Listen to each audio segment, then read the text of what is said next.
because it's not just about the initial costs. For sure. And I think for us, that's what was so helpful about working with you guys, is if we had to set it up all on our own, we would have no idea. But we had so much advice and, like you said, thinking of the future of the business too. Now, moving on to one of the main reasons people come to Dubai, of course, that's the benefits. So could you run us through them? Yeah, of course. So I think the one thing that the UAE is famous for is probably the tax side of things, which is why a lot of us Brits end up running here, as we all know. So corporate tax is still 0% for international business, but they have introduced from the 1st of June 9% corporate tax. Frustrating for those of us that have been here and experienced the zero for so long, but obviously compared to the rest of the world, we're still the lowest tax rate anywhere. When it comes to personal income, we're still all safe, which is obviously great, still paying 0%. There's no capital gains or anything else like that where we have to consider kind of long-term tax issues for ourselves individually. From the business perspective, like I said, the 9% is only on local business anyway. So, and is the 9% corporation tax that's coming in, is that over a certain amount? So once your business hits a threshold of like 100,000, yeah. Or? So the threshold is 375,000 dirhams. Okay. The details on that I'm not 100% sure on. We do have a tax and accounting team who will be able to specify exactly which income will be taxable, what's going to be exempt, you know, what the levies are, those kind of things. I'm not a tax expert. Sorry, guys. Yeah. But I can obviously put anyone that wants to talk about that side of things in touch with an expert that will be able to run through those things. But the 375 is around 100,000 US dollars. So up to that is 0%, and then over that, potentially. Yeah, then there's some tax implications that obviously just need to be dealt with.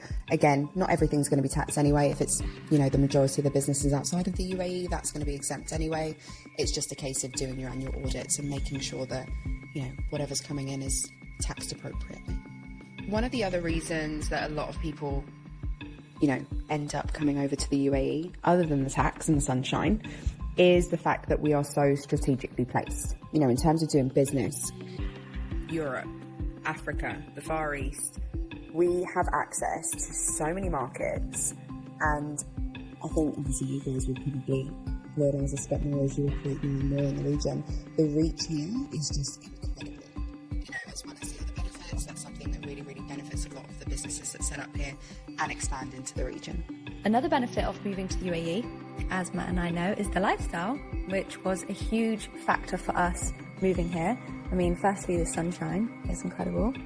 People here are amazing. There's so many people all around the world, make new friends and just meet such different people. We've met a lot of entrepreneurs, people setting up their own business.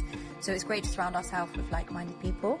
And then also this is like an endless list of things to do here, isn't there? There's so much. I mean, I think we're coming into an era where if you set up your business right, you can spend time in different locations. Yeah. And that's one of the main attractions for me about being here in Dubai, especially with the license, like we talked about earlier in the podcast. You don't have to be here for all of the year. And so what works really well for summer is to spend part of the year in the UK and Europe, and then part of the year here in Dubai, and then you're really enjoying the best of both worlds. And that for us so far has been working so well. Like, we love spending time here. We've met such amazing people. And because it's in the centre of kind of the world, we flew to Australia last year. That was a direct flight, and then obviously a direct flight to the UK. Just, yeah, it's a great location on the map.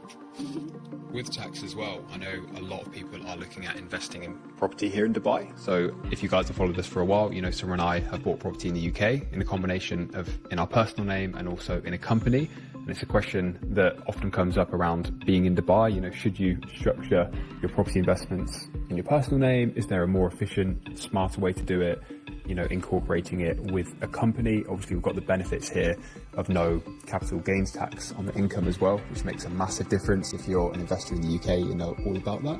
So perhaps you could tell us some more about the best way to structure setting up property in here. Yeah, absolutely. So again, this is going to be very individual. You know, where the person is a tax resident will massively impact this. But obviously for us back home with properties over there, we have to think about capital gains, inheritance tax, as well as the kind of short-term income tax that we have to pay on rental income. So over here, we don't necessarily have the income issues. So the day-to-day kind of short-term tax issues aren't a problem, regardless of whether you own it personally or not. But the issues, I think, come up more so for expats that aren't Muslim, that are in the UAE. So for example, if I wanted to buy property here or you wanted to buy property here, it's more the longer term. So everything will come under Sharia law. So the way kind of around that, which a lot of my clients will do, is to set up a passive kind of vehicle in an offshore jurisdiction. So like a holding company or a foundation. So a foundation sits somewhere between kind of a trust and an operating company. So you've got a bit more control over who the beneficiaries are. And that could effectively just be wrapped around your properties here. So this is really good for, I think, all expats in the UAE or anyone with assets in the UAE, whether it's a business, whether it's a property, you know, any kind of assets at all can be wrapped in this. What that does is then gives us control over our assets. So Sharia law is not automatic. It's not a given, you know.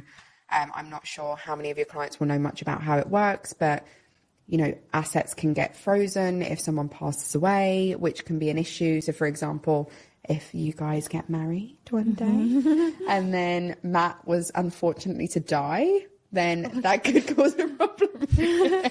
I feel like I've just gone down a very bad hole. No, carry on. I'm finding this really interesting. No, I'm finding this interesting. Okay, fine. So, for example, if Matt was to pass away, God forbid,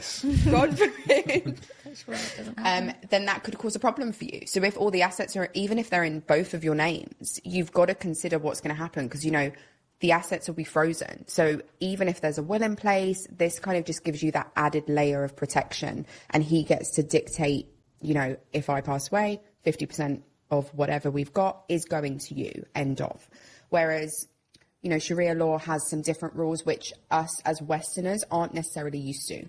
So, you know, assets can be passed to family members just because of what sex they are, regardless of whether you've spoken to them in 10 years.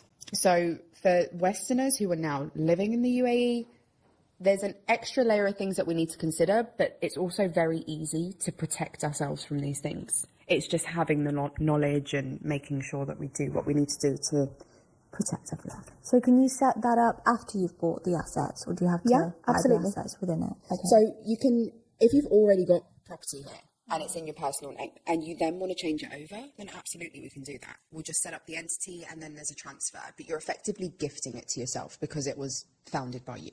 So say if somebody was coming over to Dubai and they wanted to buy a property, could they get a visa because they've purchased a property? Yeah. So what we've just touched on with the foundations and holding companies, that wouldn't necessarily allow for this route.